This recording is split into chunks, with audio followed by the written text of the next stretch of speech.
Alf's grandfather Lieb Gatoff was born in 1859 in Minsk.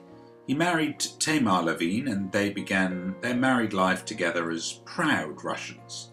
With economic hardship and fear of persecution, a mass exodus abroad by Lieb and others was made much easier by cheap travel.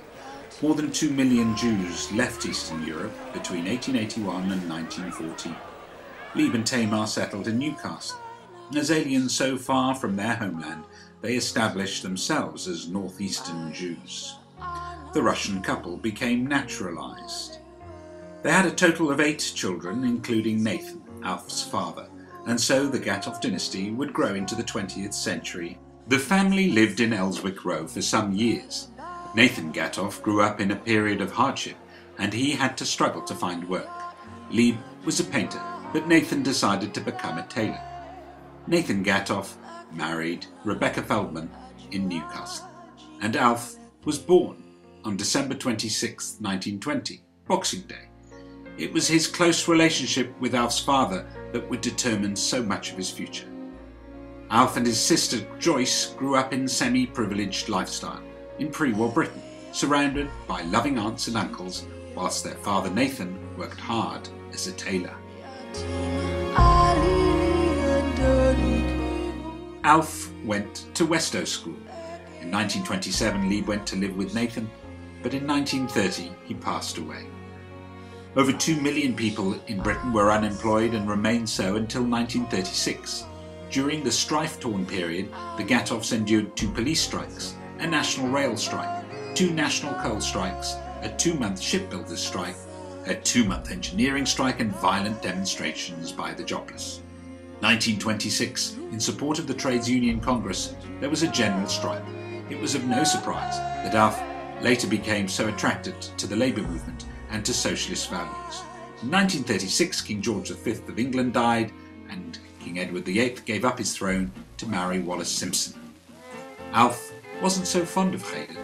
He still read his Bar Mitzvah piece by Yechi, and he was tutored by Reverend Sanker. Alf left school aged 14. The 1930s and the Depression brought Tyneside to its knees. Alf looked for something more positive. While some young men roamed the streets to pass the time, Alf, together with his cousin Leslie Gatoff, joined Boy Scouts in Newcastle, and every Wednesday they cycled 10 miles to be at the troop. As a scout leader, Alf cared for boys in his charge and drove a Jackson the Tailor van to camps around the northeast. Baden-Powell's experiences and his revolutionary ideas inspired thousands of young people, including Alf, to get involved in activities that he would otherwise never have contemplated. Scouting practices were militarized, including military-style uniforms, badges of rank, flag ceremonies and brass bands. Come on here, Alexander's ragtime band. Alf joined the forces aged 17. He wanted to be a gunner, but he was a little short and was put in the storehouse. He was quite a success though, and was in the RAF for 7 years. He was stationed in West Africa for some of the time. 375,000 men and women from African countries served in the Allied forces. They took part in campaigns in the Middle East, North Africa and East Africa, Italy and the Far East. British West Africa's development is solely based on modernisation, most clearly during wartime, and Alf and his mates embraced the cultures and interests of those indigenous tribes they lived amongst. New social order as well as European influences within schools and local traditions helped mould British West Africa's globalised culture. As much as Alf loved life in the forces, it was his loyalty to his family and home that left him with only one choice. Returning after the war, Alf rejoined the business where he was to work so closely with his father for so many years. From humble beginnings, Nathan worked with his sister and son, building a tailoring firm that was to become a truly family business. Nathan grew dependent upon Alf and sister Rebecca to grow Gatoffs, as they took tailoring premises in Fowler Street. Tragically, due to ill health, Nathan passed away in 1954. Alf first met Alma at Sunderland's Ripe Road School when he and his best man Ida Saville went to a dance. Alf was 27 and Alma 21. She was the right size for him when he saw Alma and he said, "That'll do me." Alma liked his smart brown hopsack suit and despite his choice of hats, could see that her future was with Alf and his friends. Bringing up a family through the 1960s and seeing the demise of South Shields Jewellery and the strength of his own business, Alf moved his family to Sunderland. The hardship of the 1970s still saw many others in the town living in pre-war houses, with shipyards producing fewer ships. These were hard times for some, but Alf was determined that his family should have a magnificent home, adjoining Sunderland's synagogue.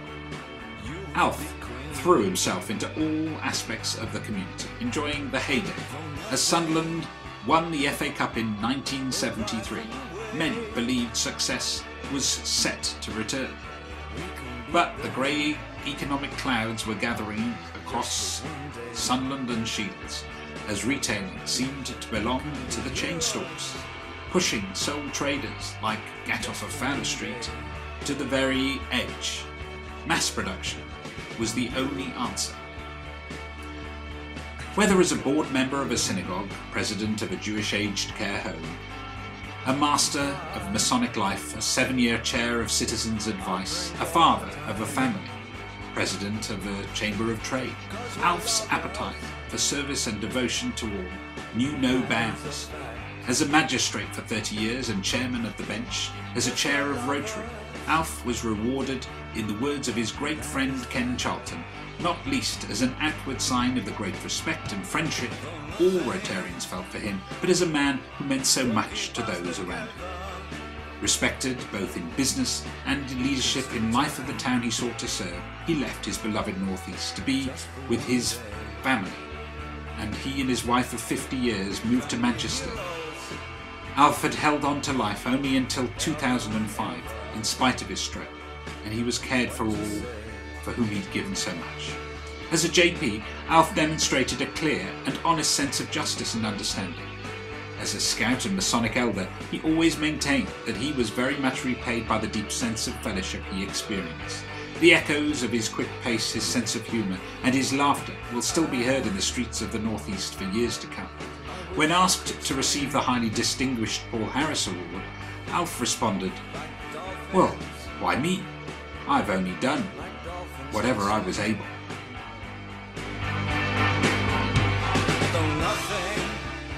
Friends of the air, it is a real privilege to address you. We are gathered together in Boston from almost every civilized country of the world. We come from the British Isles, China, Japan, European and South American countries, Australia, New Zealand and many others. More than 40 nations are represented and some of the delegates will have circled the globe. Membership in Rotary is limited to one representative of each line of trade or profession.